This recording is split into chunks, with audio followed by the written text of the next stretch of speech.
live around the world. This is Paper Cuts with Brad and Jay.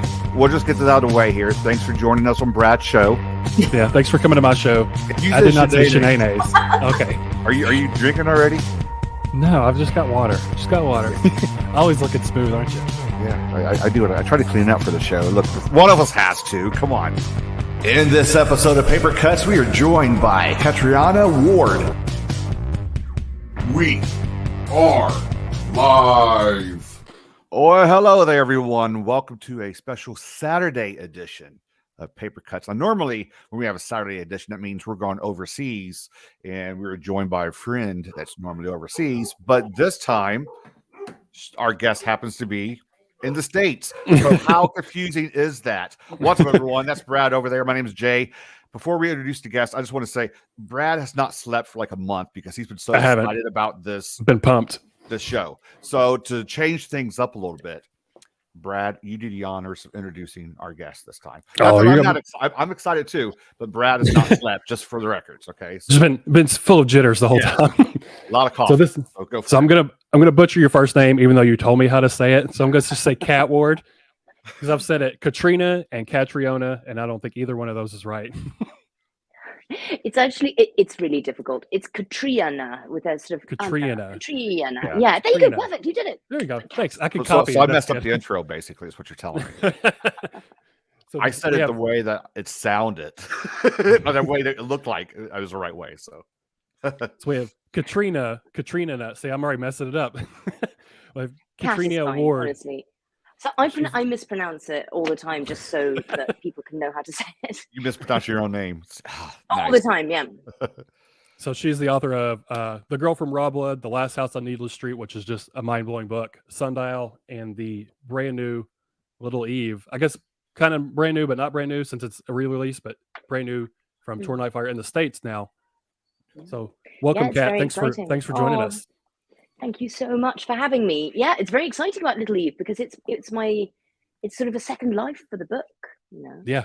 It came out in the UK in 2018 and it did really, really badly. I mean, like terribly. Like I've never seen a book do so badly. Like it sold minus copies.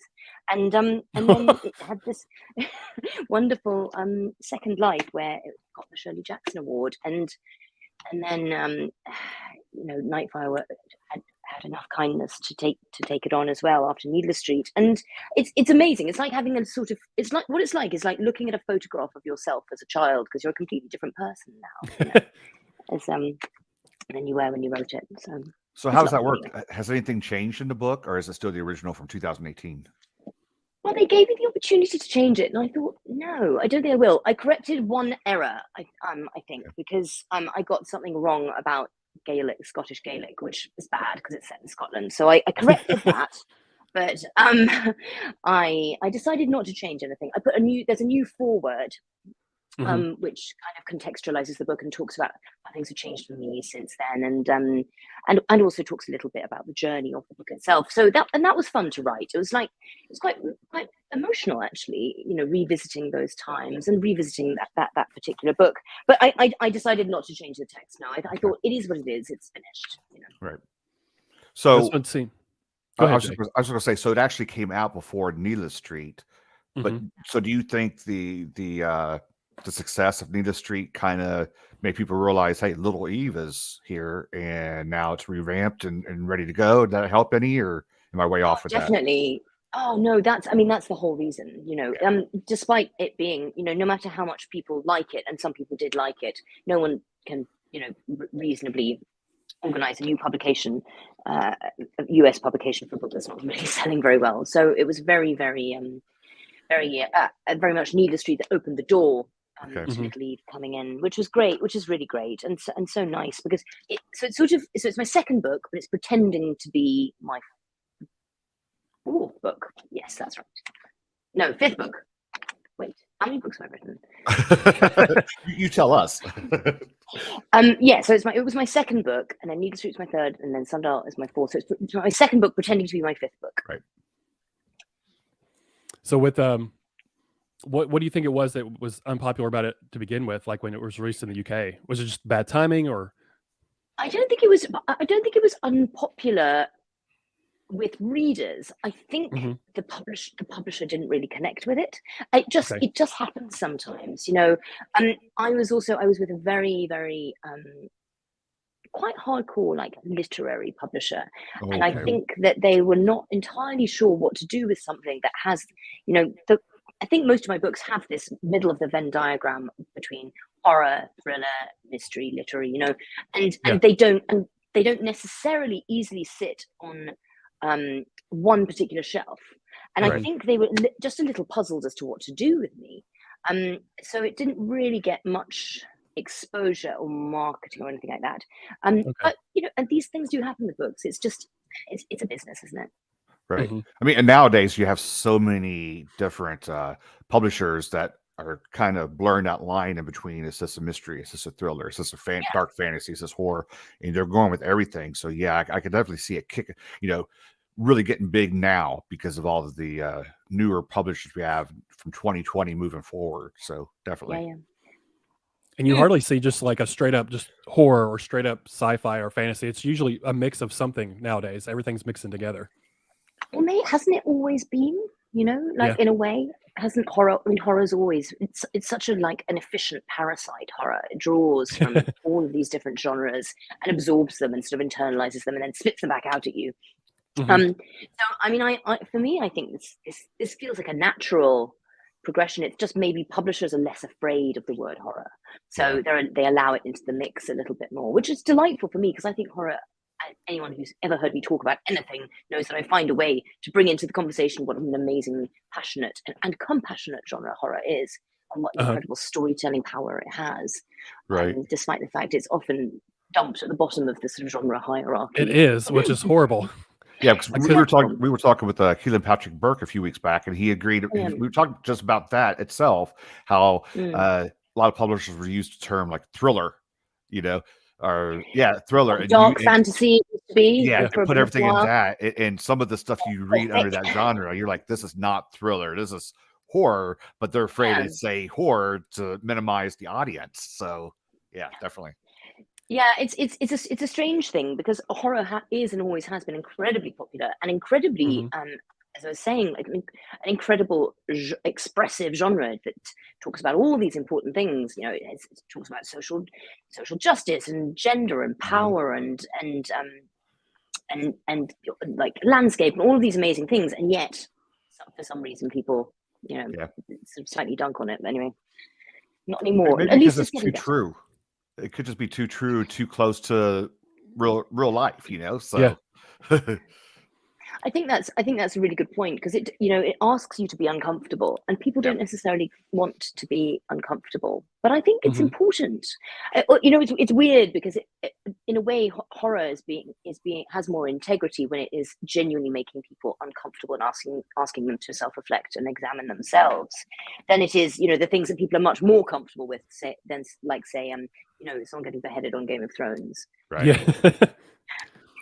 So do you ever have the you know, someone asks you what you do and you, I'm an author. What do you write? Horror. And they go, oh, you're the horror writer. I feel like that's common a lot too. It's like, oh, you write horror. It's like, oh, that's not very good stuff. Or maybe even family members are like, you know, afraid to approach you about things because of what you write, you know. In case I'll put them in a book. Oh yes, and I do. So they should be afraid. Yeah, that should be an honor because it is for me. I'm in a couple different books and I'm so ecstatic about it. So I would love to be in anybody's book and get killed off. So. Oh yeah. Wait, well, you're whose books are you in? That's amazing. Should I do some name drops? Yeah, name drop. Of course. So there's a character in Laurel Hightowers Below. That's after me. Lovely. There's a different name I went by in a Ross Jeffrey Yet to Be Released book. Rebecca Rowland has me in a short story. So, Brad, what was that? What's Ross's new book, The Devil's Pocketbook? Is that what it's called? Yeah. He just signed with somebody, and so now people can see that character die. Hopefully, a gruesome death. Yeah. So, do you die in every one of these books? That's the stipulation. That, you know, if they're going to use any kind of connection with me, I have to die a horrible death. So. I mean, that's an honor to be killed off in a book. Yeah, I'm in. My buddy in the UK, L. Stevenson, his the final part in his trilogy, which I got a first look at. I'm in that one, and I die a pretty gruesome death. So I can't wait for that one to come out. That's So, and Kat, you're in Stephen King's new book, aren't you? Is it that new one? I wasn't going to bring it up, but then I thought, totally bring it up, of course. Yeah, because we got to talk about the whole your connection with Stephen King and all this stuff. So yeah, come on, talk about that. Well, I didn't know it was there. Someone tweeted a screenshot of the page at me, and I just started the book. I hadn't got to that part yet, but there's a cat called Catriona in Fairy Tale. It's a black cat too, just like in Last House, just like Olivia. Yeah. I mean, it could, I suppose, just be that Catriona is a good name for a cat, but that's too much of a coincidence. That's because you have several blurbs by him now, so that's just too. I do, yeah. That's just too close to it. So, and I think it was a little, as you say, a little Needless Street nod as well, a little black cat. Mm-hmm. But I mean, you can imagine what a moment that was. I think I saw it. I was in France, and I saw it at about 4 a.m. Just happened. You know, you wake up in the middle of the night and you glance at your phone, just like randomly. And I happened to see this, and God, I woke up quickly. I mean, I've never been so awake so instantly. Shocked you awake. Yeah, and then spent the rest of the night like pacing and waiting for my partner to wake up so I could shout at him like. That's awesome. And it was a huge moment. Stephen King along probably, it was the Shirley Jackson Awards, and then Stephen King probably Stephen King did was, I think, probably the main turning point. But he changed my career. He changed my life, and he's wonderful at remaining engaged with the genre, and he reads and reads and reads and reads. I don't know where that man finds the time. But there's no sense of him pulling the ladder up behind him at all. I'm sort of, I'll never stop being grateful. That will always have been my start, and what an honor, as someone who's read. I've been reading his books ever since, in my teens. So amazing. I remember an interview with him somewhere where he said he reads as much as he writes, and in order to be successful at writing, he has to read as much as he writes. So, yeah, he finds time to do both somehow. You'll see him like at a Red Sox game, and he'll have the book like during the innings. Yeah. Wow. Really? Yeah. Oh wow! I didn't know that. That's dedication right there. That's yeah. I mean, he had that terrible accident, didn't he? Where he was walking along the side of a road reading. Yeah, he got hit by that van. Yeah. Yeah, awful, really bad. But I mean, I've never. It's a strange thing because I feel exactly about the same way about Stephen King as I did when I was 13, and it's still there's a massive cognitive disconnect for me that this person whose writing I have inhaled and who I think formed me as a writer, and who I have a huge amount of admiration for, is also the person who has not only apparently read my book but been kind enough to blurb it. I still haven't quite got my head around that. Yeah. So you were a big King fan younger growing up. Of course. Just absorbing everything. Yeah. I mean, I don't know many horror writers who weren't. Right. He's the last word. Yeah. So how did that go about getting the blurb? Did you like have a list of people you'd like to have blurbs for? Did Tor Nightfire just send it out to whoever? Or? It wasn't even Nightfire. It was before I got the Nightfire publishing deal. So it was just an independent press in the UK called Viper, who are part of Serpent's Tail, which is a wonderful publisher. One of the last few great kind of independents, not one of the big four. And it was coming out. It was coming out with them, and someone, a wonderful writer called Natasha Pulley, tweeted about it, saying this is the best horror novel I've ever read. And Stephen King just replied to the tweet, at which everybody went absolutely bonkers. And then because I assumed that there's some kind of like Harry Potter style flu network for authors and publishers communicating with each other. But my editor rang me and she was like, "How do we get a book to Stephen King?" And I was like, "I don't know." But we need to.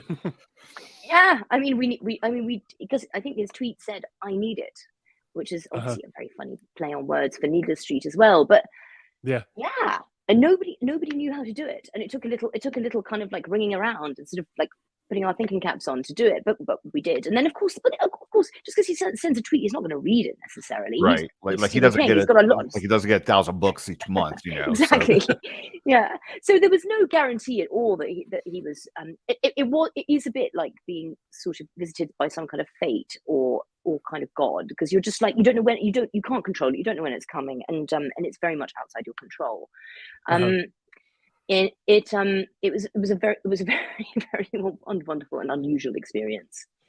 And then it happened again with Sundial. Oh, but I was over it by then. You know? And now it's like, oh, it's 2, you're good. Like, okay, yeah, that's yesterday's news. Let's get somebody new now. I don't know if there's anyone bigger. Yeah, I mean, I know. Yeah, that'd be it. I mean, really, for the horror, there's no one, and really just books in general. I feel like if you just ask the average Joe who doesn't really read, name an author, probably 9 times out of 10 they're gonna say Stephen King. Just yeah, I mean, he's so popular. Yeah. Who would want to be saturated. the blurber after King? It's like you ask somebody to blurb, like, but you had Stephen King. Like, I'm down here. Why would you want, you know? Or maybe that's why I didn't get any other ones. No, I know. It's like I'm just Dean Koontz. What are you talking about? I'm just. Hamlin Bird has a question. Have you ever gotten to spoken with King, like personally in a message or anything? Or never? No, never. Crazy. He's there's a part of me that's so frightened. Like, in case I ever accidentally do meet him, I'm like, what the hell do I say to him? Thanks for reading my book. Yeah, thanks for my book. We were hoping you'd say that because backstage right now. I'm joking. If he was backstage, I would just have a heart attack. Yeah, you guys, I feel like you wouldn't have led with like anything else. Yeah, no. You meet he would have hung up on us by now. Yeah. You're like, here's my next book and my next book. Take them all. Yeah. Oh my goodness! No, I wrote him a letter, obviously, to thank him for, and I sent it to. It went wherever the things that get sent to Stephen King go, you know, and you may not have read it, but I thought it was very sort of dorky, heartfelt letter saying, you know, all the things that you would imagine. It is cool for as famous as he is. He does seem very down to earth and very supportive of other authors. Yeah. Oh, I think so. Yeah. No, he's not the problem. I'm the big geek, like who would make it awkward. And those blurbs will last you a lifetime. Like, even if he doesn't read your next 10 books, you can still put it on there, you know, and sell an extra 5,000 copies or whatever they do for you. So. Yeah, and it's something that I will always have. Just personally, you always take it with you, which is lovely. And I don't want to give Stephen King all the credit, but what do you think it was? Because before Last House came out, I was unfamiliar with your work. I hadn't heard of you as an author before, and then that came out. And everyone else in the world, yeah. But I feel like everyone was talking about you, and that book in particular just is like exploded. What do you think it was? I mean, besides the Stephen King blurb, but I don't want to give you your credit because you wrote the book. It's your story. Right. What do you think it was about that book that just exploded and just kind of went viral almost in a way? I think, well, it did, and I think there was something at work in me when I wrote it, in that because I spoke a little bit about the hitherto unpopularity of Little Eve, and I just remember thinking for my next book, I may not, you know, it may not sell because I've done really badly. And you sort of go to book jail after that, you know, and you have like a bad credit rating. No one will give you a publishing deal. No one's giving you a loan. No one's giving me a loan, exactly. So, which is kind of what an advance is, really. So I remember thinking, I may not get to do this again. If I never get to do this again, this is my favorite thing and the thing I've dreamed of doing for so long. I'm going to write my big new book. You know, I'm going to write the book that. No, but the book that doesn't conform to rules, the big, ambitious, insane book. And I think it helps not to have anything to lose.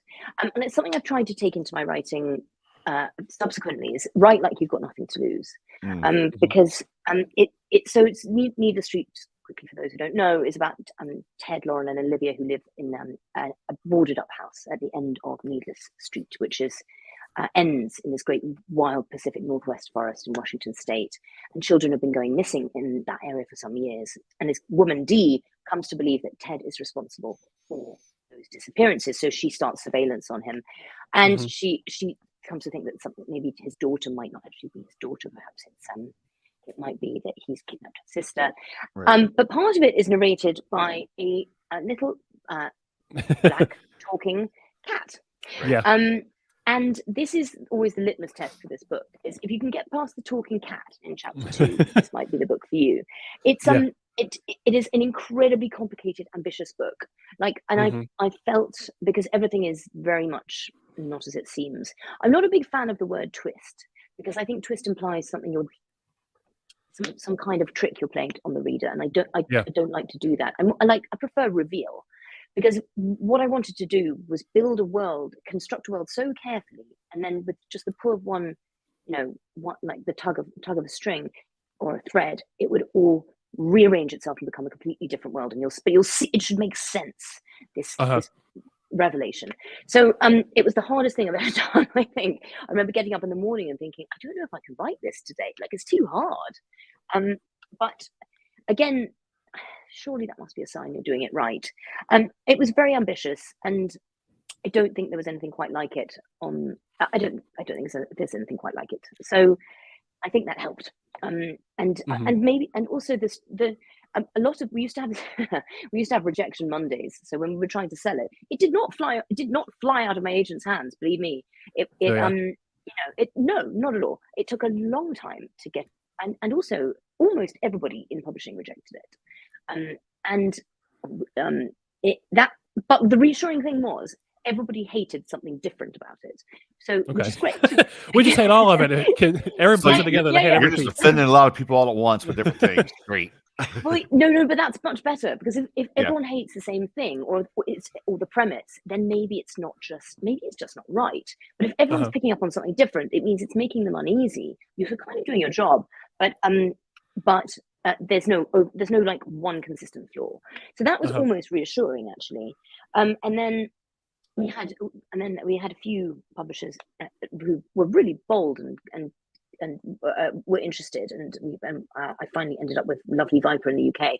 So and then subsequently with Tor, and I think that they deserve a lot of credit for being like, okay, so there's a talking cat, and going ahead and seeing what it could do, because they bought it, both publishers bought it before Stephen King blurbed it. So they really were, I think, and they're both brand new imprints as well, which is what kind of wonderful, really. Like everyone's head is on the block together.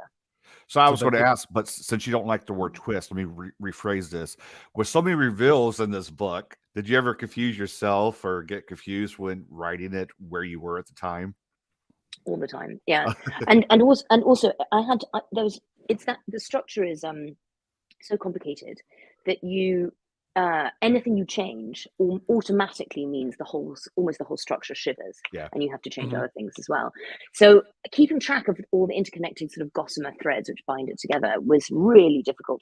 And I tried to do that thing, that you see writers do in movies, where they like make a diagram. I was gonna say, I could see you with all the connected dots and postcards and stuff. It did not work. Like I don't know, I don't know why, but the moment I did that, it all just died for me. I couldn't see it anymore. The only way that I could write it was to hold it all in my head, which is a terribly labor-intensive way to do it. But it was the only thing that worked. So I would just quite often just sit there frightened in front of it, just staring at it, going,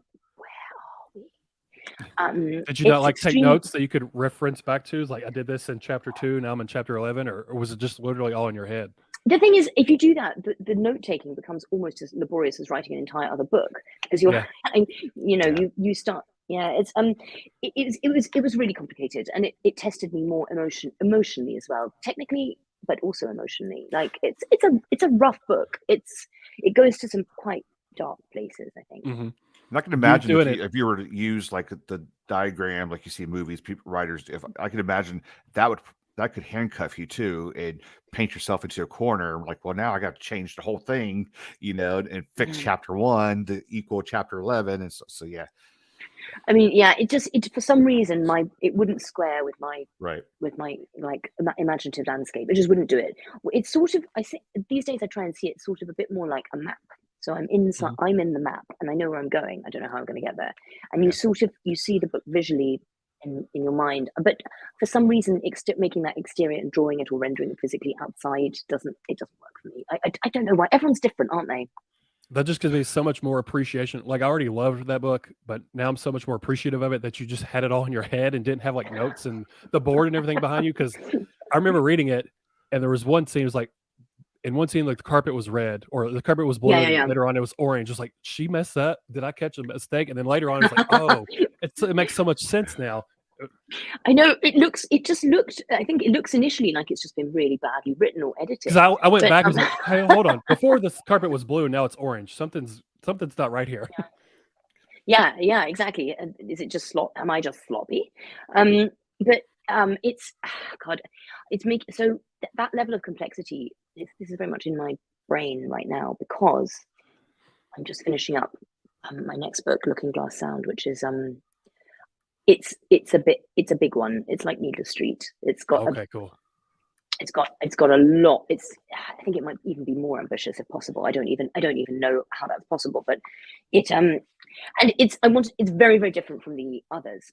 It's actually, well, I think they're all different. I think so. Like, so I went from Needless Street to Sundial, which is like set in the Mojave Desert, and it's all about like mothers and sisters. And there we go. Oh, isn't she beautiful?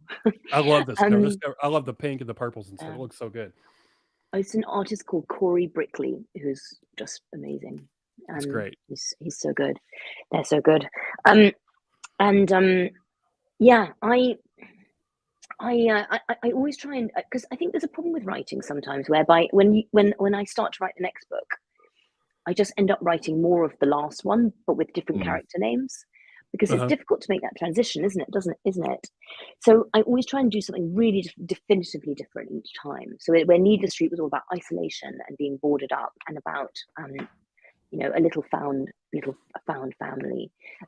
Sundial is about mothers and daughters and sisters, and the complexity of those relationships. Because I think it's easy to sentimentalize women's relationships on the page and on screen. I think in fiction it's easy to make them cute or pretty, and they're very powerful and very feral. Right. So Callie and Rob, who are the two main characters, and the mother and daughter, 13-year-old girl and her mother, go to this facility, I guess it is, in the Mojave Desert, and they face off about the past and the present. And at most of the book, each thinks independently that the other one wants to kill her, and I just find this so relatable for family. You have some dark secrets to talk about. Secrets will come out now. We're going to find this is like autobiography later on in life. Oh goodness, no! I'm constantly having to reassure my family that they are not in the books. But I just, horror is just, all it is what you love turning to fear, isn't it? So I rely on my family so heavily emotionally, and I love them so much. So the flip side of that emotion is being afraid that that's something which nourishes you so deeply could turn to danger. It's also, but I also think that's a testament to the power and love that exists, because it wouldn't be so frightening if there wasn't so much love. Yeah, you wouldn't care as much. Yeah, you wouldn't care. Why would you care? You'd just be like, it would just be sort of scattergun aggression. So I have not read Sundial yet, but I've had friends tell me it is also not twisty, but mind bendery, or has the reveal.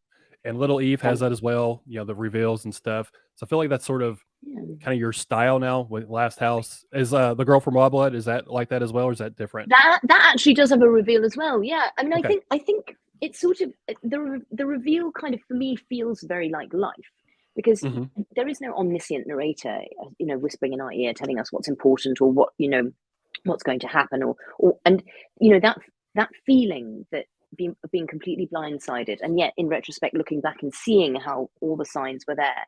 I find that incredibly realistic. And I think it reproduces, in a way, it sort of dismantles what we go to books for, because we go to books for them to be better than life, don't we? We want them to be more organized. They have character consistency and arcs and beginnings and endings, and villains and victims and heroes. I don't really use any of that stuff. I make it much more walking into the darkness, as I feel we do day to day. It's walking, feeling your way blind, and hoping there's light at the end. God, I'm making these sound fun, aren't I? But Well, the horror readers are like, yes, that sounds Yeah, awesome. I mean that's what we're looking for. Yeah. Like when you start a new book, do you go into it saying, well, what kind of reveal can I do, or is it just something that naturally progresses as you're going along with the rest of the story anyway? well, I always have the beginning and the end. Often they change, but I start Mhm. with the beginning and the end, and I always want to know, like, what's the point of this book? Because each reveal should tell you something, not just about the book, but about, like, you, about your life, about life, about some truth, that perhaps you can come away with and ponder. Mhm. So I think that's sort of the starting point, is what dreadful surprise, shock, or revelation would make you see the world differently. That's and then you try and render it in book form. So that's kind of what my starting point. And I often, as I said, in the map, I don't know how I'm going to get from beginning to end, but I do Uh-huh. know those two fixed points. You've got sort of tentpole moments that you have to reach, and Yeah. I mean, plot is your best friend in that respect, because it's just, with so much unknown and with quite often keeping so much from the reader, it can feel like you're inside a mad person's brain, which actually technically I suppose I am inside this brain, which is pretty mad. But plot and sticking to structure become really, really important. I love. I think each book should be more challenging than the last, if possible, and hopefully the last thing you've done is your best thing. That's the hope. So I Uh-huh. always try and push and the envelope further and further each time. Do you ever take a So- break in between books? Because you had mentioned that sometimes you start at the next one and it's like a continuation of the last one. Any kind of break in between so you don't make it exactly like it, or do you go straight for it? I mean, I'm lucky enough to be doing one a year at the moment, so no, there is no break, and No break. no break, and that's been an adjustment as well, because I used to have a little bit of time to decompress and stuff, and now but it's a privilege to be allowed to do one a year. It's a Right. privilege to be asked. So Mhm. I've had to learn how to shed my skin a bit quicker. It's all it's all a learning process. That's the thing, is you never stop learning. When I finished my first novel, I was like, brilliant, I know how to write now. It's great, I can do it. I'm a superstar. I'm good. Yeah. Or just, I know how to do it because I learned how to do it and then I did it. Yeah. No. Each book is a different world, and you fail and learn an equal amount, I would say, on each one. You just learn to do it quicker. Mhm. James has a I don't know. question real quick. If you could sort of recommend a book of yours to start, where would you say? I'd recommend Last House on Needle Street personally. Yeah, I think Last House is a good place to start. I think it's my breakthrough book, and it's certainly, I think, my most popular to date. And Mhm. put it this way: if you can go that far into the crazy, then you'll be able to handle whatever else is in the other. Whatever else is there. Yeah. And I don't know if it was you that said it or if it was the Tor Twitter account, but mind benders. I like that description for your books. Yeah. Instead of twisty and stuff, mind benders. Yeah, mind benders. Yeah, exactly. I think, I suppose it just reflects that sort of constant hypervigilant surprise I feel at being alive every day. Being alive is kind of a mind bending exercise in itself, isn't it? Mm-hmm. What has changed over the years, the books? Because you said all of your books have a lot of these reveals in it and take you on these journeys and all. Anything like particularly it's changed your style of writing, your process of doing so? I think my first two books were much more traditional Gothic. So they were historical. They were set in the UK. They were distressed girls wandering about on moors, which is a genre I have a huge amount of time for. I love. But I did it twice with The Girl from RAWBLOOD and then Little Eve. And although I'm very proud of those books, I just thought, it was part of that sort of sea change moment where I thought I'd like to do something really different. And Mm-hmm. as we were discussing before we came on, despite talking like Masterpiece Theatre, I am actually American. I grew up here. I grew up here, and I thought I'd really like to use that part of myself as a writer. I'd like to use the landscape. I'd like to use, the things I remember, and the smells and the sights and the sounds of like these neighborhoods I grew up in, and these amazing canvases like the Mojave Desert. I really wanted to pivot to that. So I thought, what would be great was to bring all of those wonderful Gothic preoccupations that genre has, like it's like all of that structural stuff it contains, and transpose it into these sort of slightly suburban or very quintessentially American landscapes, and also and to write them idiomatically in this very, very close first person. My aim is always that you're wearing the characters like a skin, Right. proper horror image. So you're not really. It should be an uncomfortable level of proximity. It should be an uncomfortable intimacy. You're looking through their eyes, and it's not always a comfortable experience. So those are probably the two things which I made a big shift in for Needless Street, and have continued to use. But then it still has this, like, because it's this continuity with my past work. Gothic is by its nature deeply fragmented. It's a series of testimonies and accounts which are put together to make the story, like Dracula, Jonathan Harker's journal. And I feel like these, the way that the narratives, when they puzzle piece together, tell the story, is inherently very Gothic as well. Yeah. So I feel like I'm still in the process of becoming, I suppose, as we all are, but. I was so excited when I suddenly just threw off the more traditional trappings of that northern historical Gothic. Right. Do you feel it's more freeing to do it sort of the way you're doing it, as opposed to sort of sticking to this sort of structure and fitting your style and more in storytelling into a box? Yeah, for me, yeah, but then I've done it twice, so that would make sense. So maybe I couldn't have done it if I hadn't practiced and really embedded myself in those more traditional, Gothic settings in a more traditional time period. I don't know, and I also love. I don't. I will never stop reading all forms of Gothic novels, contemporary or otherwise. So it's not I just want to be clear. I'm not like dissing Gothic novels, because I love them. Right.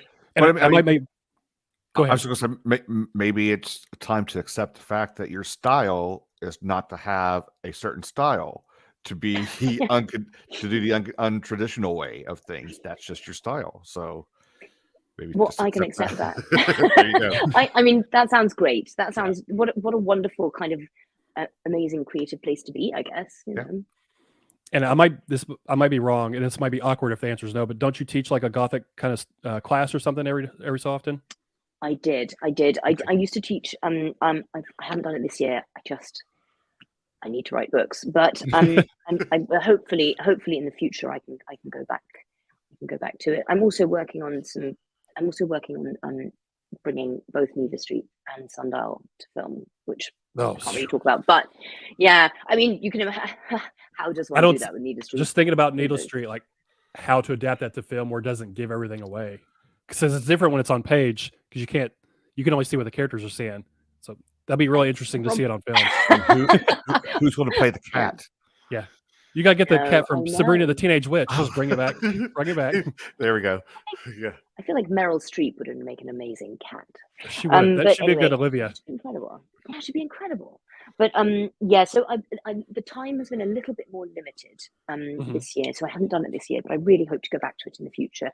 It's the Arvon course, which is in the UK. I teach it with Natasha Pulley, and it's a week-long residential course, and everybody goes and stays in these amazing, beautiful old they've got 3 sites around the country. Everyone goes and stays together for the week, and you read and workshop stuff, and we give seminars in the morning. It's really fun, and I learn a lot too. I learn a lot from doing it, and from the people who take part.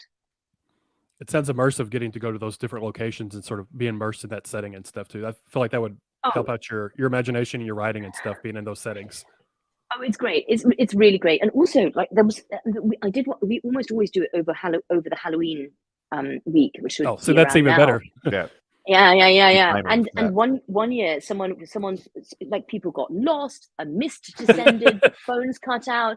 Someone threw a skinned sheep over the wall, and we found it in the early morning mist. I mean, it was as if someone was writing us. Oh, say it sounds like someone's writing the book for you right there. Yeah. Well, at points we wondered whether we were in a book. I mean, did people think there were props that you were doing it on purpose, or just taking it in? Yeah, I wish I'd been the mastermind behind it, but no, it was just a really freaky weekend. the skin sheep. They threw it over the wall. So yes, it was a skinned. It was yeah, it was flayed. So gosh. Did y'all call like the cops or something, or? Yeah, we did. Yeah, we did. Yeah, and you know, it was really amazing. And like someone had been some horror writer. It's really amazing. yeah, exactly. Loved it. Great. Took notes. But someone had been in the pub the night before, the local pub, which is 2 miles walk along a misty country lane. And you know that someone said something menacing to them about, oh, you see what you find in the morning, my lover. And and I mean, it was definitely a harbinger moment, like the opening of anyway, the horse head in the bed. Yeah, I mean even that's much more rational, isn't it? It's Yeah. kind of the purpose behind More of a mob style. So right, exactly. Hamlin Bird has a question. How long do you typically spend writing a new project? I used to spend my first novel took me 7 years, or maybe closer to 8 actually, and my second novel took me 2 years, and then Needless Street took me 1, and ever since then it's been a sort of 8-month cycle. That's for like first like readable first draft, you know. I do think that, you know, that there will probably be ones that take longer in the future, because books are also different. They all have their own natures and characteristics, and it's always very difficult to predict what they're going to need.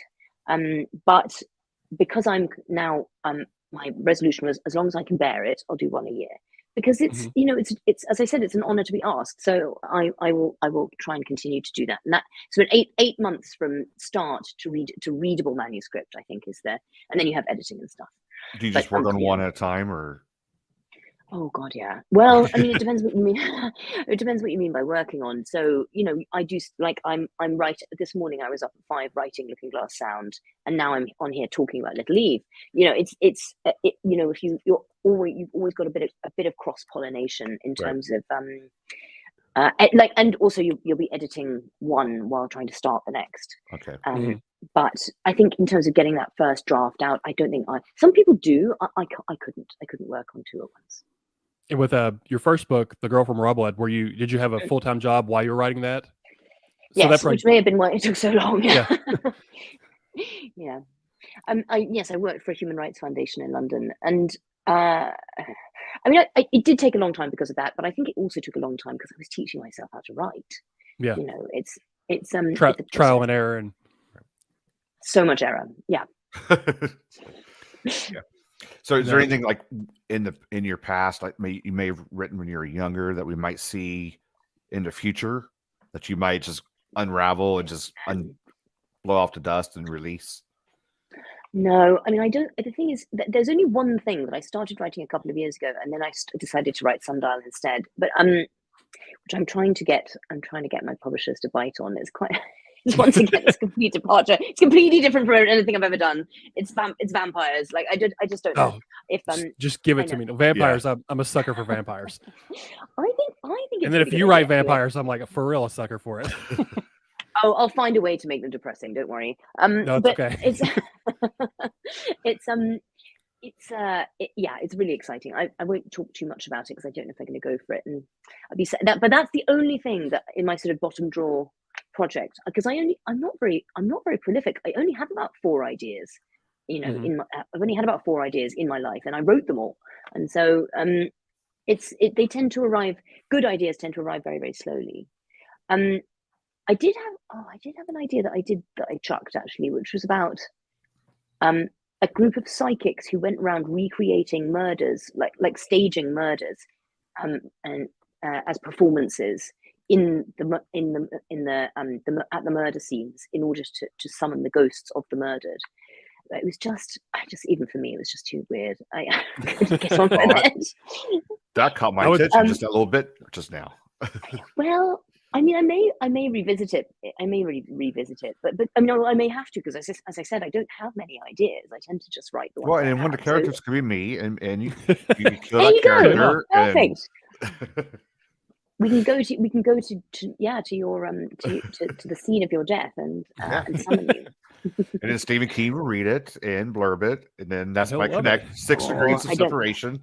There See, you go. we have it all set up now. Oh, yeah, my God. I mean, I don't know if I can ever expect that magic to happen to me again. But you know, I've had a good run, isn't it? I should just die I could be now, done. really. And I'm done. Yeah. Okay. Yeah. Paul Shepard has a question, sort of going along with, you don't have very many ideas. Would you ever think about revisiting one of your books for a sequel or prequel, if that would even be possible, depending on how they end? Well, yeah, many of my characters start the book dead. So yes, it's very difficult. But I did have a strange experience with Sundial the other day when I had to, for various reasons, imagine what a sequel would be like. Not in book form, but in another medium. And I found it very exciting, actually. I really enjoyed it. And I thought, God, I might like to dive into this. I don't think there's a follow-up to Needless Street. I think Needless Street is complete world unto itself. Yeah. But I wouldn't rule it out. You know, it would be really fun to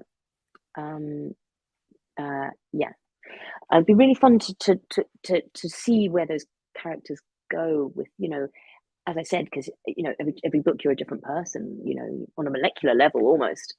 So I'd be really interested to try it as an experiment. But I think I want to do the new ideas first. Right. See if I can get my publishers to bite on the vampires. Well, everyone's loving the vampire idea. So Yeah. if Tor Nightfire or whoever else is listening, which probably not, but if they are, give her the contract. I mean, for the vampire we can novel. send this video to whoever you want Yeah. to send.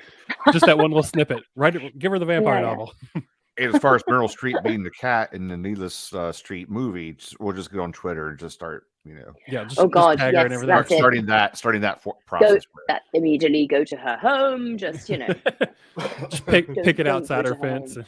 Yeah, don't do that, everyone. You know. Not that I have that kind of power, but just in case it wasn't clear. So with I would want to say something about Last House, and then we'll move on to Little Eve, since that's you're doing. But I've read some reviews where, and I don't know if you pay attention to reviews, if you read them, don't care about them, if they bother you at all. But some of them were, and I want to try not to spoil the book. But there's I know. There's a certain condition in the book, and some of the reviews were saying that you were sort of villainizing the condition or sort of taking advantage of it, which was very obvious that they didn't finish the book, because that's not what you were doing at all. So did you see reviews like that? If so, do they bother you? Do you just try to ignore them, or? Well, I obviously want to be, you know, my intention is you know, to do a sensitive examination of something which is an extraordinary condition, and an extraordinary thing that the mind is capable of, to, you know, a self-protection mechanism. I will always listen if people say that I've got something wrong. That's not, you know, I did a lot of research before I started, but, you know, I'm human. I spoke to as many people as I could about their experiences with this, and I mean, everything I heard actually taught me that I wasn't going far enough with with how extraordinary this condition is. So, and I sent the book to the people concerned after it was done, and made sure that they knew it was coming out, and asked them, you know, gave them the option should they wish to review it. And, you know, I also I've never had any people obviously feel strongly about this issue, and it's not my place to tell them how to feel. Right. And some of them may have been absolutely affected by this in their lives. I've yet to, as far as I can tell from the people with this condition themselves, nobody with the condition seems to have told me that seems to have had a problem with it. But I'm always listening. Of course I am. I don't necessarily listen via the medium of Goodreads, you know, but because I think, you know, that way madness lies. I'm not going to try and pay attention like that. But people write to me, people tell me things, and there's been a couple of people with this particular condition that who've written to me and said that they found it rather empowering, and that to see themselves at the center of a story, and to see this discussed in a sort of human way as opposed to used as a plot device. I never want to make the last thing I want to do is to exploit or victimize anyone. The only thing I want to do is tell the story, which I hope it illuminates how extraordinary these survival and human determination to endure can be. So that, I mean, of course, it's it's not own voices. I'm not someone who suffers with that, but Yeah. I think I hope I told a human story with compassion. That's all I can do. Yeah, and just I love your author's note in that book because it really felt like you just from that you took a lot of time and research and care into portraying that in the story. You weren't just slapping something up with that just for the sake of doing it for like a shock factor or anything. No. Like you really cared about what you were putting on the page, and you didn't want to. You wanted to portray it as what's the word I'm looking for? As authentic as possible. I did try, yeah, and I think it should. There's certainly a slightly unkind but an unkind tactic the book employs, which is it perhaps slightly lures the reader into leaning into their preconceptions about mental health for a little time before it course corrects. And I think that was important too, because we've all got. I think there can be a problem in horror actually. As much as I love it and I'm a champion for it, it can be a real problem in horror in depicting mental health in a sensitive and fully vibrant and real way. Right. So I think that's what I wanted to do. I really hope it worked, and my aim is always to lift up, not to denigrate or diminish. Yeah, because when the book first starts out, it seems like very obvious what's going on. Like this is the Yes. reveal, and it becomes something much more than what it actually is. Before a lot of the reveals, not twists.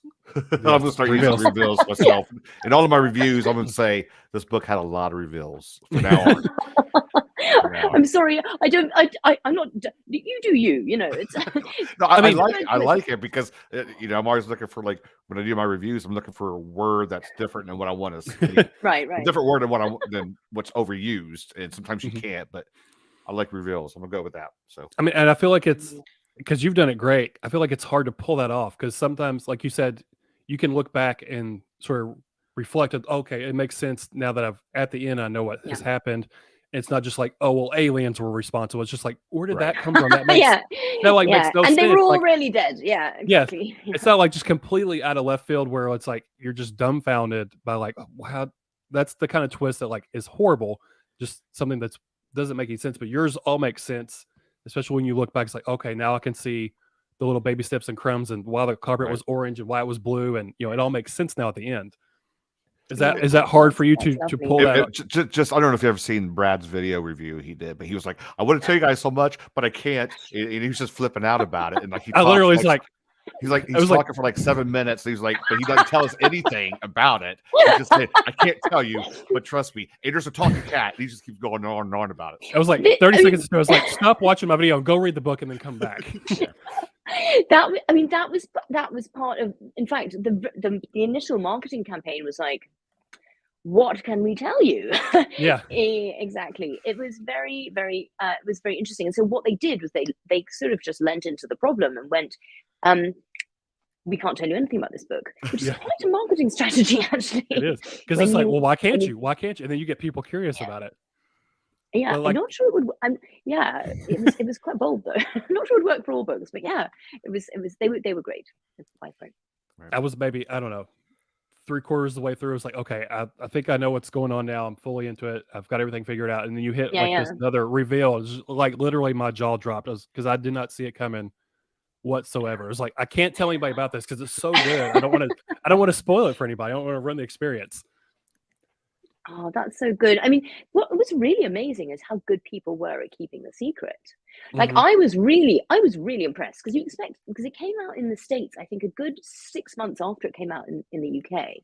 And readers became very protective of it. They became very vigilant about guarding it for friends and for the general public. Like people were really they were really great about it. I was really impressed and a little bit moved by their determination not to ruin the story for other people. It was incredibly like unexpected, because of course you think if a book's been out for 6 months, everyone's going to just Google it, just Google plot summary Yeah, from the right, last house yeah. on Needless Street, and but it remained surprisingly intact, which I was just goes to show that horror readers remain the best, and horror people in general.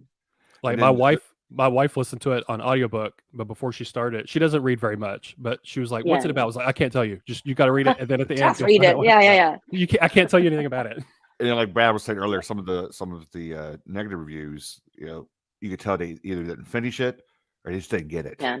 They just didn't get it, understand it, take it in what was happening. So Yeah, and it's not, maybe some people don't want to necessarily spend their time in such a dark place. Maybe they need escapism from books. It may not be for everyone. Everyone should read what they want to read.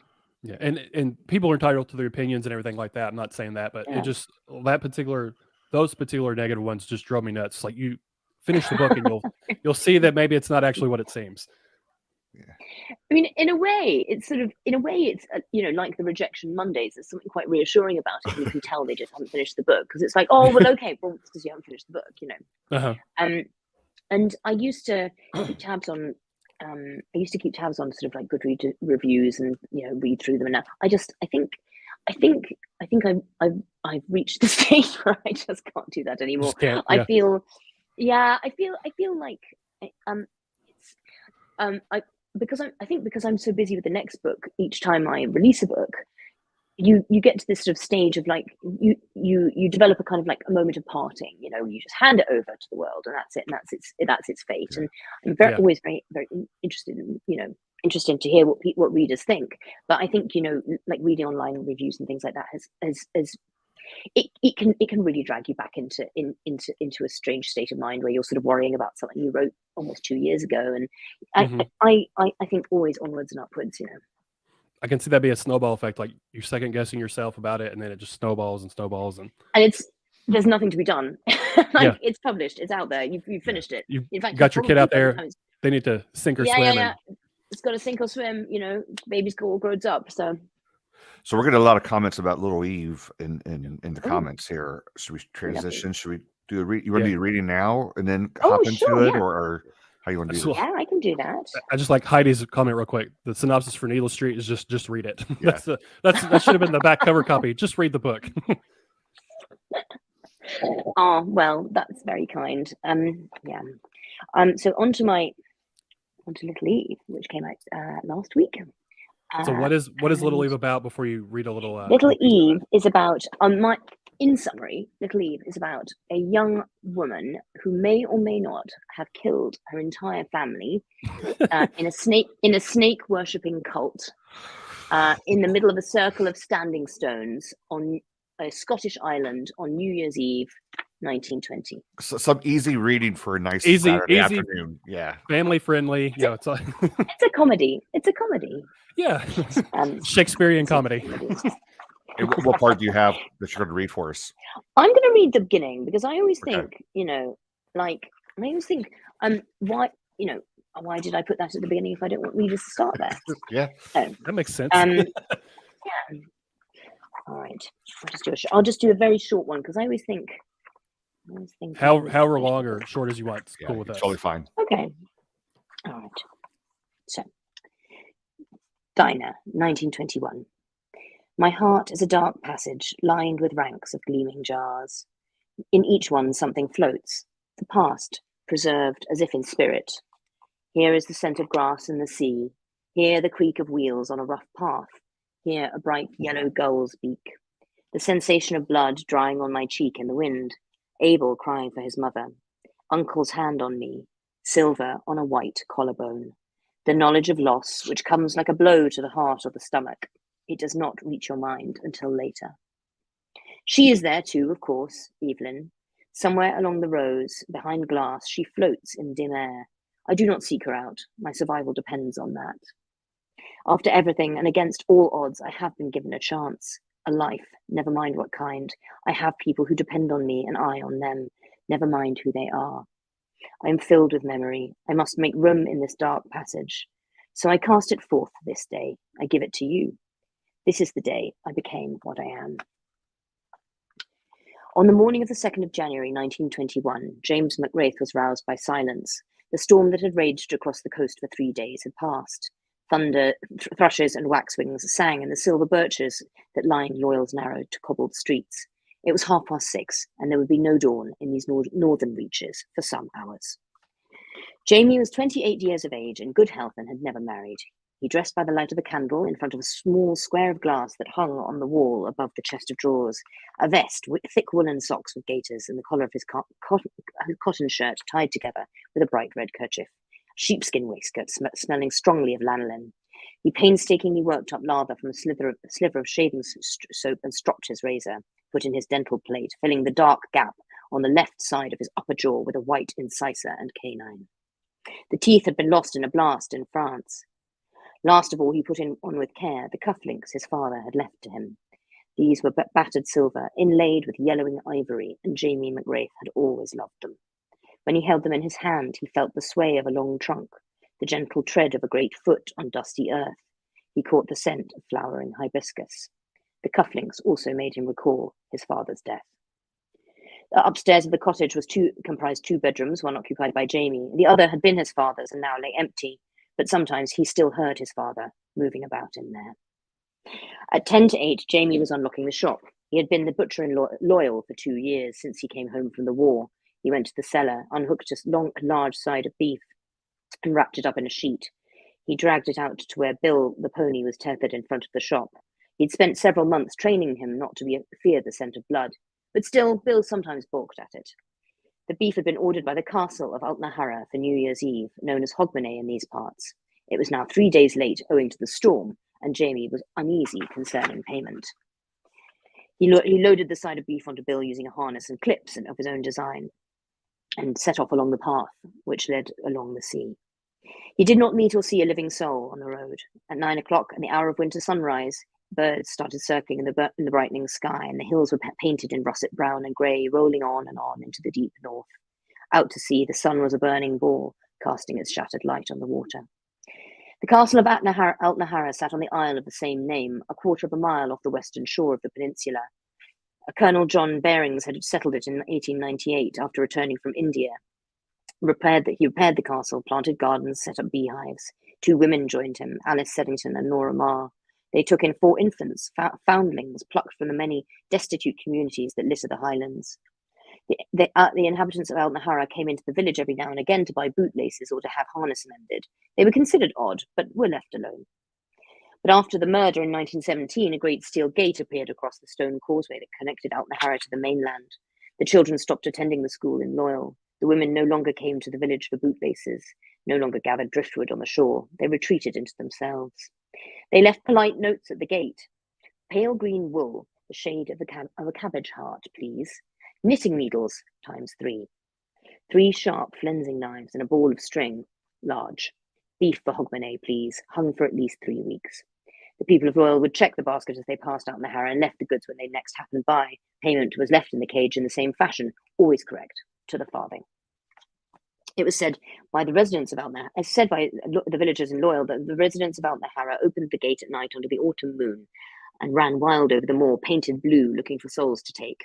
Some said they were all long dead, and the isle was populated by ghosts. But Jamie did not believe any of this. Ghosts and fairies did not use things like lamb's mince or wool. The walkway to the isle lay before him now under an inch of gleaming water. He congratulated himself he had timed his journey so well, for the tide would soon turn and be coming in again. Altnahara could only be reached at the ebb, and if he had dawdled, the sea would have been lapping at his thighs by the time he came to cross. Bill, the pony, balked at the causeway. He planted his 4 feet firmly and showed that he would not get his hooves wet. Jamie tried to persuade him with a piece of sugared bread which he'd meant for his own lunch. He petted, he threatened, all to no avail. The pony would not go across. Rather than argue with 500 pounds of stubborn Highland, Jamie unhooked the beef, took it onto his own back, and waded precariously out to the isle.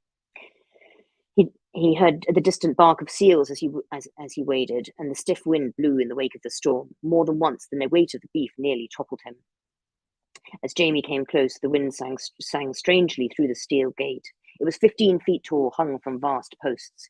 Heavy chains held it fast. Jamie put the beef in the wire cage with a thump, but as he turned to go, he stumbled in the shallow water and steadied himself by grasping a spar of the gate. At his touch, it swung slowly open, and Jamie went with it, falling to his knees with a splash. Before him was a small blue pebble beach, a path that led up the hill through yellowed winter grass. Sheep scratched mournfully at the hard earth, and above, the tumble-down silhouette of the castle. It was stark against the sky. Jamie straightened and called hello. The sheep leapt away in alarm, but no answer came. I thought they'd wished me to bring the meat up to the castle, he told the inquest later, and that they had left the gate open for me. He shouldered the beef and climbed the narrow stony path, the sky clearing to the sharp blue of a cold day. But beyond, to the west, the land was bathed in light, but to Jamie, each step he took felt like a trespass. The castle was surrounded by a moat, old and crumbling, and the rusting portcullis was half descended. In the courtyard beyond, scraps of white paper or handkerchiefs tossed violently in the wind. The spikes on the portcullis were sharp, and Jamie did not want to put himself under, as it looked as if it might go all the way down at any time and into me. He called out to the house again, and again there was no answer. He rolled the beef under the metal spears, and then reluctantly, with his eyes tightly closed, he wriggled through, waiting for the old iron to hurtle earthwards and pierce his ribs. Once inside the courtyard, he called again. Jamie was really put out by this time. He thought that perhaps he was being mocked, or there was some game being played. But he saw as he approached the kitchen door that the white handkerchiefs were in fact 5 or 6 white gulls scrabbling over scraps of something. As he raised his fist to pound on the oak door, one gull, pursued by its fellows, barreled into his legs, and it dropped what it was holding in its beak at Jamie McGrath's feet. This proved to be a human thumb, severed neatly at the joint. Dun, dun, dun. Nice. Dun, dun, dun! Exactly.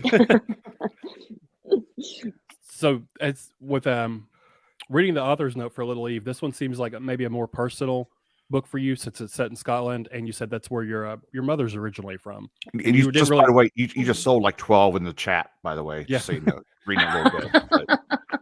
Oh, thank you guys. That's wonderful. Oh, yes, exactly. Come adore my unloved baby. No, it's I mean, they're all personal, aren't they? They're all extremely they all cut you tear each one from your chest with a bloody fist. Mm-hmm.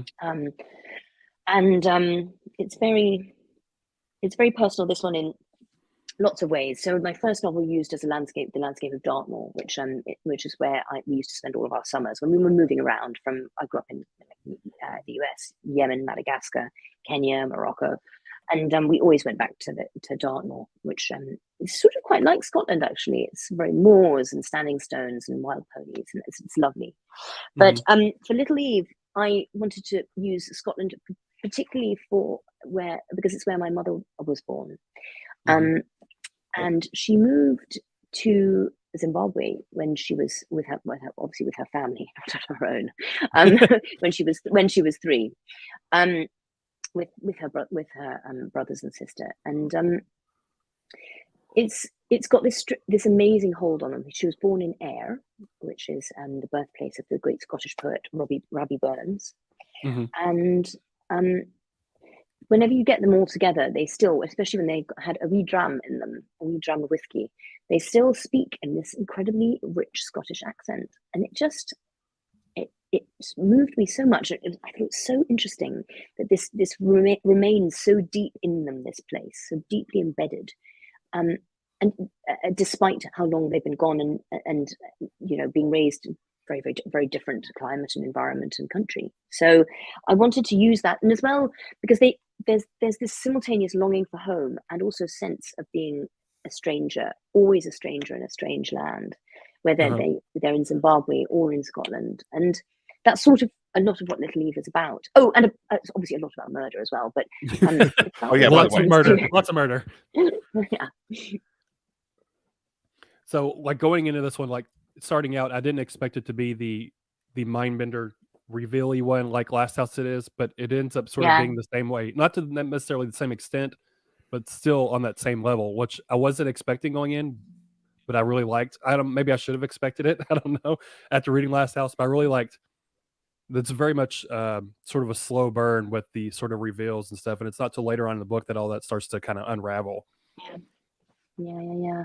It's got, yes. So Eve is the book is sort of told from two different viewpoints. There's Dinah, who survives, and Eve, who is the murderer, who then disappears. And you learn about what the days and years leading up to the murder from Eve. You learn about the cult and the snake rituals, and about Uncle, who's the lead, who's their patriarch. And then you learn about the subsequent investigation after the murders and Dinah's survival and her trying to rationalize her trauma in the other part of the book. And they sort of meet in the middle at the murders. Eve is told that she can read minds, which I always think is a very interesting thing that happens with cults, is this simultaneous control, but also sense of grandiosity that people are given. Everybody is vying for or being made to feel special. But for Eve, obviously, it's real. And a lot of the book is a dialogue between to and fro about what exactly her gift is, if it's anything. Superstition and faith, because I don't think superstition and faith are the same thing. It's a lot about control, the things that preoccupy me greatly, about control, about death and fear thereof, of determining your destiny in a chaotic world, because a lot of it takes place during World War I as well. Yeah. So this is this time of great change. I mean, also what a time for horror. Real world horror right there. I thought it was interesting that it takes place, a lot of 1920s and then up to the 1930s by the end. But when they're on the Isle, sort of in the castle, it feels much later in time, like maybe the 1800s or something, because there's no technology. Yeah, they're sort of isolated and they just have like clothes on. It feels like almost two different time frames almost at the same time. Was that something that was sort of maybe intentional, or just something that just kind of happened along the way with it, maybe where it felt older than it actually was set? Yeah, I mean, I think that's all part of the deprivation that's imposed on them, and they refuse, as is quite typical, as I understand it, with cults. They refuse to participate in any way with the outside world. They're they're hermetically sealed, as it were. So and keeping people away from forms of communication and technology is very much a part of that. You didn't have to join a cult for research on this, did you? She started her own. No, yeah, exactly. That's what that the skin sheep was over the wall. That was the start of the cult. Well, I was just thinking, instead of doing she doesn't like to do the diagrams to set up everything. It's just all in her head. I figured the research, she had to join one or start one. Yeah. Well, if you can't, to paraphrase, if you can't find one, start one. Start one. Yeah. Oh. No, it's lovely. Well, thank you. I'm happy to discuss that book.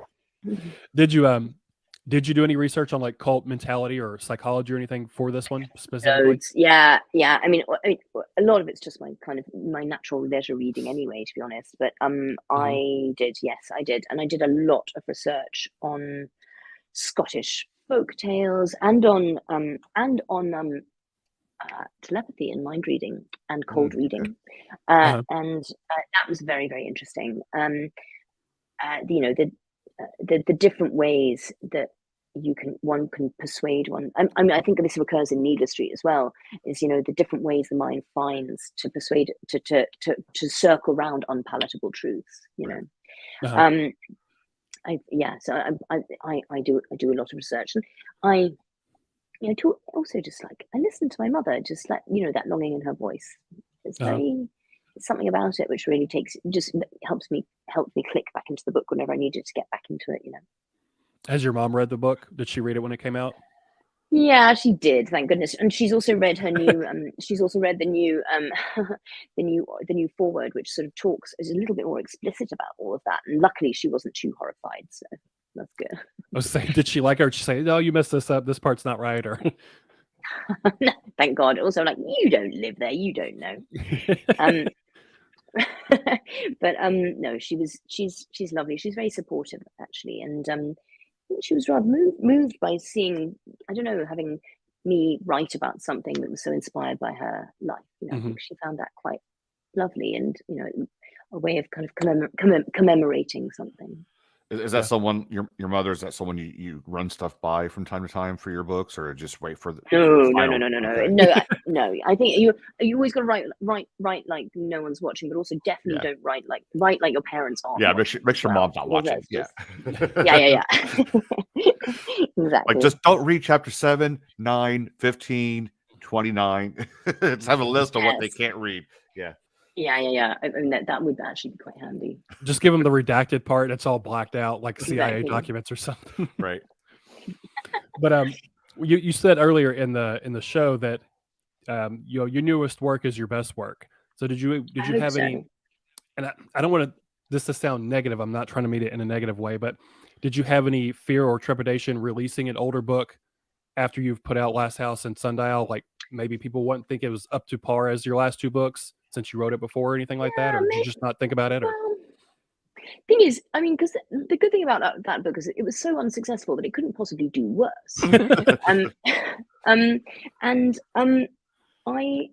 I also, I think I just felt like Nightfire wouldn't have taken it on if they thought it wasn't going to work.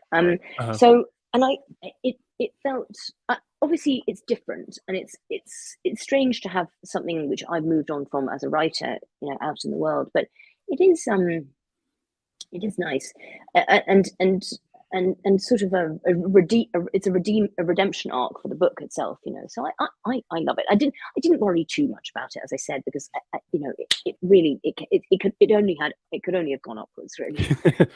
It's like, like we said earlier, put your kid out there and what happens with it. So yeah, that's it. Yeah, that's right. So with this one, the character of Uncle was very interesting. And was he ever named at all throughout the book, or did they just call him Uncle the whole time? Did they mention his name at all? John. He's called John. I think Officer Black knows his name, right? Yeah, he does. He's called John Baring, I think. That's right. Yes, John Baring. Sorry, yeah. He's sort of, he's a very creepy guy, but he's like not creepy almost at the same time. He's a very odd character. Yeah. Well, you see him through the eyes of Eve and Dinah, so to them he's sort of godlike. And then I think and it's not too much. It's not too much of a spoiler because it happens very early on in the book. But he's one of the murdered in the circle, and there's a moment where Dinah who survives sort of thinks, well, he's actually quite small, isn't he? She never realized that when he was alive. Like the veil's been pulled back. Yeah, exactly. Yeah. And also with this, with the snake cult, was that something that you drew upon some folklore or anything, or did you just make that whole thing up? Oh, that I made up, yeah. Completely. All from my imagination, yeah. Oh, I didn't know if it was something you drew from Scottish folklore or anything, or that was just strictly no, a cat thing. I think the handling of the snakes was very, it's almost from those rattlesnake churches. Because they're nice snakes, Jay. They're nice snakes. Yeah. That's just one of my like Brad's main things. Eyeball horror. Yeah, I can't do the eyeball horror. And there's eyeball horror in this too. It's awful. Oh yeah, there is. Sorry about that. Stuff, so.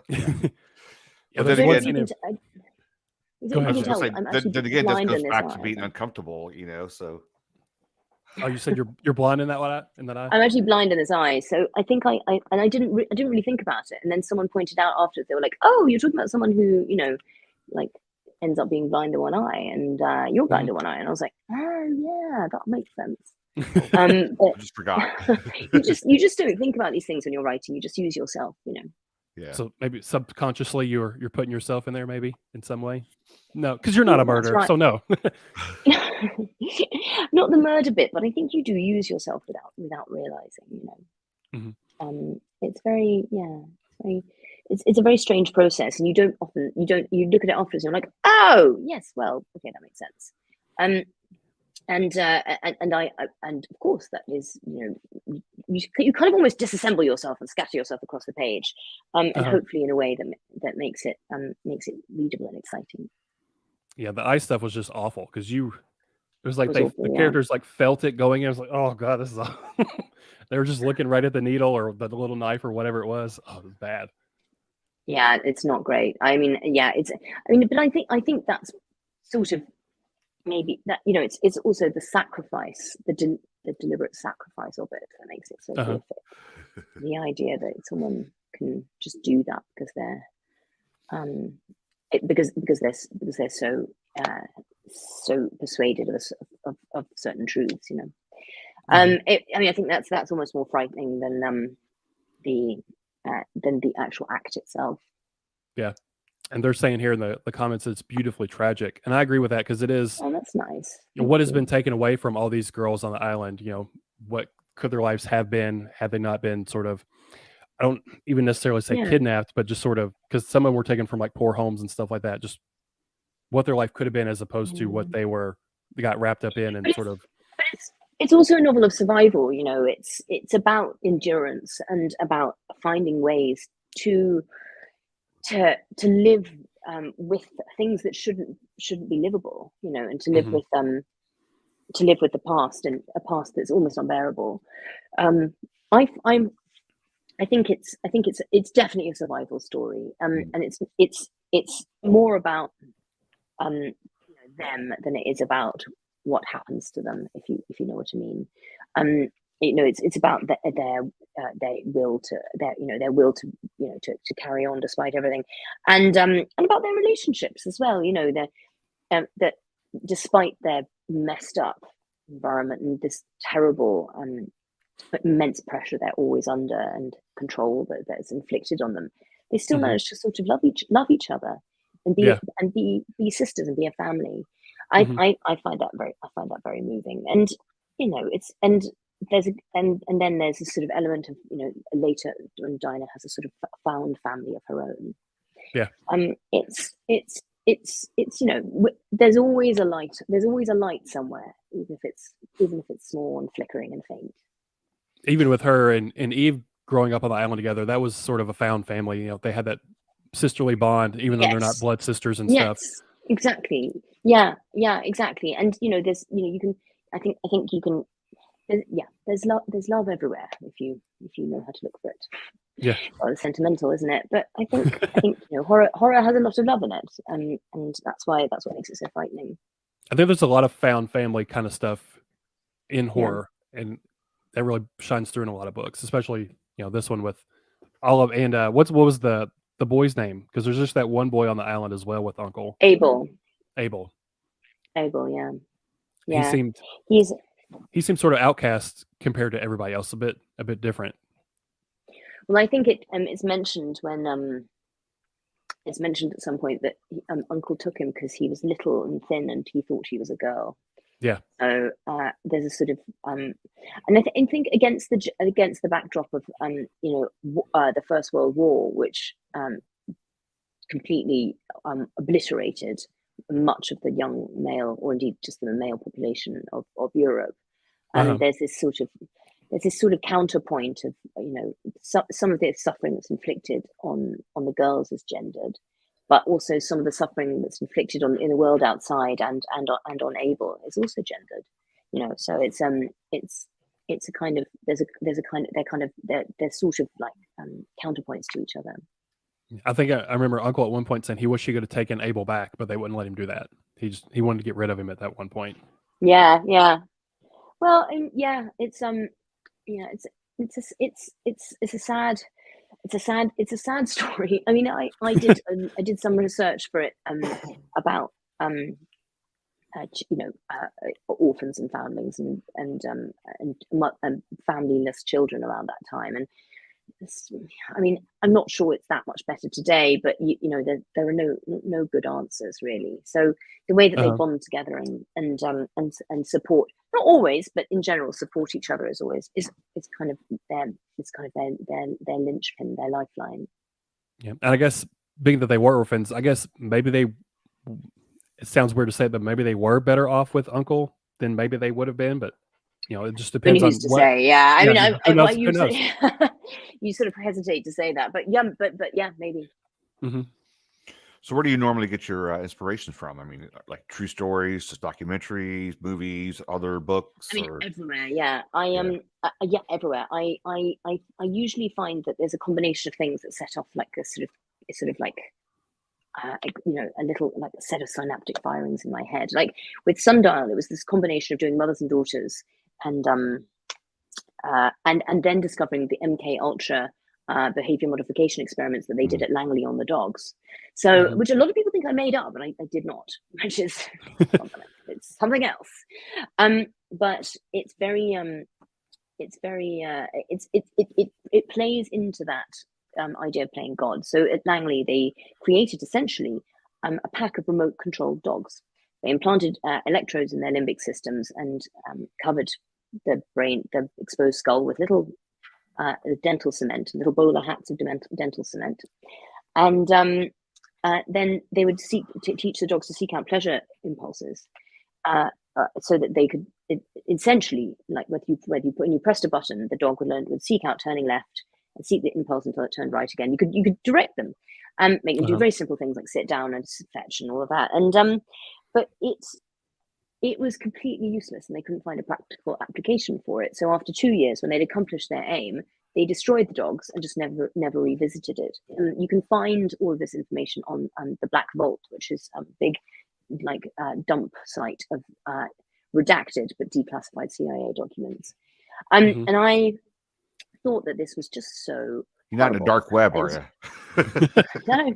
Okay. No, it's freely available. Dark everything, but not dark web. Yeah. It was incredibly. It was incredibly. It sort of offended me. It's a bit. It reminded me of that quote from Jurassic Park of you were so busy wondering whether you should, you never stopped to think about whether you could. Oh, sorry, whether you could, you never stopped to think about whether you should. And I just thought that's playing God in a very specific way, isn't it? That's like trying to jump the fence over all the things which make us us. It's trying to control something which obviously is, our behavior is all a combination of genetics and upbringing and free will and all these things. And you're just trying to jump the fence and just like co-opt it and seize control of it. But then there's nothing to do with it. So all of these, this suffering and these 6 lives were just wasted. So, and that fed back very deeply into Sundial. And I because there is some, there's animal experimentation in the book, which I put it in because I think it's horrible and I abhor it. It's true horror for me. But yeah, guys, we're just about to be invaded by 2 very small, excited children. So I might have to leave you there. But is there anything else? Because I think they're due in 2 minutes. Is there anything else we should talk about before I go? We just want to really thank you so much for agreeing to do thank you. Two bozos with microphones, chatting it up. I stalked the interwebs for an email for you, and I sent it like she'll never respond. Oh my gosh, that's amazing. You. Oh no. Yeah, I mean we can't thank you enough. I mean, getting all this insight on some of your big books. I mean, I know the horror community loves your work, and also we could cross this off as one of our bucket list authors. Bucket list authors that we want to talk to. So we really appreciate it for stopping by. I had a ball. Thank you, and thank you everyone who's been watching and commenting and buying the book. Bye. Actually, I do mean bye. But listen, thank you so much again for having me, and lots of love, and maybe we'll talk to you again next year for Looking Glass Sound. Yeah, absolutely. Thank you so much. Where can people find you real quick? Oh yes, I'm so sorry. So I'm on Twitter, Catriona Ward. I don't do DMs because I just, Too many. You probably get a billion of them. So yeah, it's a jungle out there. And then I always forget my Instagram account. So let me just tell you what it is. Hold on a second. I don't know why my brain is incapable of retaining this information, but it's Cat Ward, CATWARD 66. Cat Ward 66 on Insta. And I'm to be found there wasting time most days. Thank you so much. We totally appreciate it. Thank you so much. Everyone, thank you so much for joining us. Thank you, and have a lovely Saturday, everyone. Till we Thank meet you, you as again. well. See you, everybody. See ya. See you, Kat. Take care. Love you, Bye. Jay. I know. Love you, Jay.